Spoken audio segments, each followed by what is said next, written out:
Bismillahirrahmanirrahim. Assalamualaikum warahmatullahi wabarakatuh.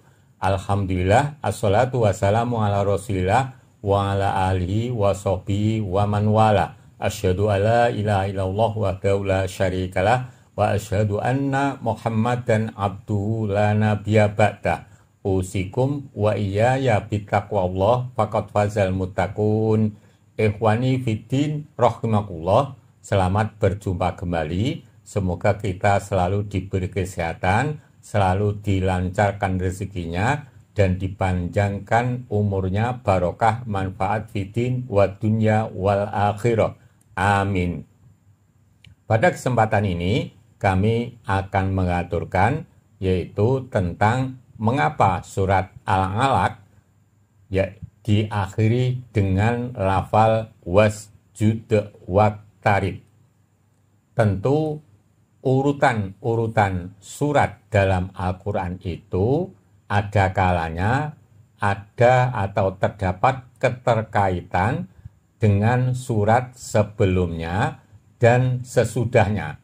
Contohnya surat Al-Qadr itu ada kaitannya dengan surat sebelumnya yaitu Al-Alaq, yang di akhir ayat itu terdapat lafal wasjud waqtarib. Kemudian juga ada keterkaitannya dengan surat sesudahnya yaitu Al-Bayyinah. Ikhwani fiddin rahimakumullah, pada kesempatan ini kami akan mengaturkan penjelasannya tentang keterkaitan itu seperti berikut ini. Surat Al-Alaq ayat 1. A'udzubillahi minasyaitonirrajim. Iqra bismi rabbikal ladzi khalaq. Artinya, bacalah dengan menyebut nama Tuhanmu yang menciptakan. Penjelasan ayat ini adalah surat pertama yang turun kepada Rasulullah sebagai prinsip-prinsip kenabian pada saat beliau belum mengetahui apa itu Al-Quran dan apa itu iman. Jibril mendatangi beliau dengan membawa risalah dan memerintahkan beliau untuk membaca. Lalu Allah menurunkan padanya, bacalah dengan menyebut nama Rabbmu yang menciptakan, yakni menciptakan makhluk secara umum. Kemudian surat berikutnya, ayat pertama berbunyi, Inna anzalnahu fi lailatul qadr. Pada surat Al-Alaq ada perintah membaca, yang dibaca adalah yang diturunkan di malam Lailatul Qadar. Jadi ada hubungan antara surat Al-Alaq dan surat Al-Qadr. Surat Al-Alaq ayat 19. Kala la tuti'hu wasjud waqtarib. Sekali-kali janganlah kamu patuh kepadanya, dan sujudlah dan dekatkanlah dirimu kepada Tuhan. Penjelasan ayat, perkaranya tidak sebagaimana yang dikira oleh orang yang zalim ini, bahwa ia bisa menimpakan keburukan kepadamu. Maka janganlah engkau menaati perintah ataupun larangannya. Bersujudlah kepada Allah dan mendekatkanlah kepadanya dengan ketaatan. Sesungguhnya ketaatan itu mendekatkanmu kepadanya. Pada surat Al-Alaq ada perintah sholat dan mendekatkan diri kepada Allah. Lailatul Qadar itu waktunya malam. Bukankah waktu itu cocok untuk sholat malam? Jadi ini menguatkan adanya hubungan antara surat Al-Alaq dan surat Al-Qadr. Ikhwati fiddin arsyadakumullah, demikian tadi surat Al-Alaq 1 hingga 19 dan surat Al-Qadr. Di antara keduanya ada hubungannya atau ada keterkaitannya satu sama lain. Kemudian lewat surat Al-Qadr itu Allah menetapkan bahwa saat-saat untuk mendekatkan diri kepada Allah yang paling tepat adalah di malam hari. Maka Allah menyampaikan ayat pertama dalam surat Al-Qadr itu pakai kata malam, Lailatul Qadar. Kemudian kami akan mengaturkan keterkaitannya surat Al-Qadr dengan surat yang sesudahnya, yaitu Al-Bayyinah. Penjelasannya seperti berikut ini.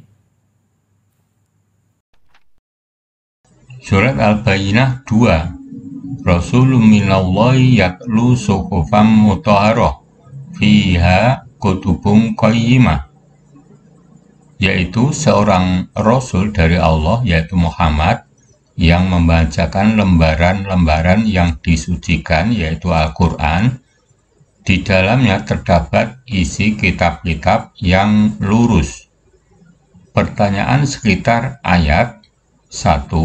Siapakah utusan yang diturunkan? Jawabnya Nabi Muhammad SAW. 2. Rasul itu membaca apa? Beliau membacakan lembaran-lembaran. 3. Apakah yang disebut dengan suhufan mutahharah itu? Jawabnya Al-Quran. 4. Pengertian dari kutubun qayyimah itu apa? Jawabnya Al-Quran. Dinamakan Al-Bayyinah artinya menjelaskan, yang dijelaskan tersebut di atas, yaitu surat Al-Qadr. Penjelasan surat Bayyinah ayat 2 hingga 3. Kemudian Allah menjelaskan bukti nyata tersebut seraya berfirman, yaitu seorang Rasul dari Allah, yakni yang diutus oleh Allah untuk menyeru manusia kepada kebenaran dan menurunkan padanya kitab yang ia baca, agar mengajarkan hikmah kepada manusia, menyucikan mereka dan mengeluarkan mereka dari kegelapan menuju cahaya. Karena itu Allah berfirman, yang artinya yang membacakan lembaran yang disucikan, yaitu Al-Quran, yakni yang terjaga dari pendekatan setan. Hanya mereka yang suci yang menyentuhnya, karena Al-Quran adalah kalam atau firman yang paling tinggi. Karena itu Allah berfirman tentang lembaran-lembaran itu, di dalamnya, yakni di dalam lembaran-lembaran tersebut terdapat isi kitab-kitab yang lurus, yakni berita-berita benar, perintah-perintah adil yang menunjukkan kepada kebenaran dan menuju jalan yang lurus. Bila bukti nyata ini datang pada mereka, maka ketika itu jelaslah antara orang yang mencari kebenaran dan orang yang tidak memiliki kehendak untuk mencarinya. Setelah itu orang yang binasa akan binasa setelah adanya bukti nyata, dan orang yang hidup juga akan hidup setelah ada bukti nyata. Ikhwani Fiddin, rahimakumullah, demikian tadi yang bisa kami haturkan, yaitu hubungan antara surat Al-Qadr dan surat sesudahnya, yaitu Al-Bayyinah. Al-Qadr itu dijelaskan oleh surat Al-Bayyinah, maka surat sesudahnya diberi nama Al-Bayyinah, artinya penjelasan. Ikhwani Fiddin rahimakumullah, Allah berjanji melalui Al-Quran, hamba Allah akan mendapat berkah. Lantas, dengan cara bagaimana kita mendapat berkah? Kata Allah, liyadab baru ayatihi, dengan cara memperhatikan ayat-ayatnya. Cara memperhatikan itu dijelaskan lafal berikutnya, liyatadzakkara ulul albab, yaitu dengan cara mempelajari, memahami, dan mengamalkan. Dengan cara seperti itu, maka akan menambah kepahaman kita terhadap Al-Quran, yang mana di dalamnya terkandung ilmu-ilmu yang sangat banyak dan tidak akan habis kalau kita mempelajari secara terus-menerus. Untuk selanjutnya, penjelasan seperti berikut ini.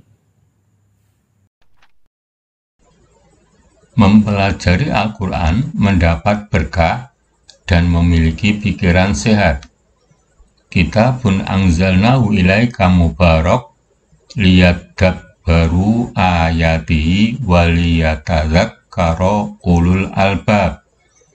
Ini adalah sebuah kitab yang kami turunkan kepadamu penuh dengan berkah supaya mereka memperhatikan ayat-ayatnya dan supaya mendapat pelajaran orang-orang yang mempunyai pikiran.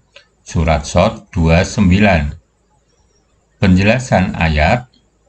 Hai Muhammad, Al-Quran yang kami turunkan kepadamu ini merupakan kitab yang mulia dan diberkahi, mengandung banyak kebaikan, keberkahan, dan manfaat di dunia dan di akhirat. Kami menurunkannya agar kalian dapat menghayati ayat-ayatnya dan mentadabburi petunjuk dan bukti-buktinya, agar orang-orang yang berakal sehat dapat mengamalkan dan menjadikannya peringatan atas apa yang telah Allah turunkan bagi mereka dan hidayah yang telah Allah tunjukkan kepada mereka. Memiliki pikiran sehat itu hatinya sehat dan tidak dihinakan di hari kiamat.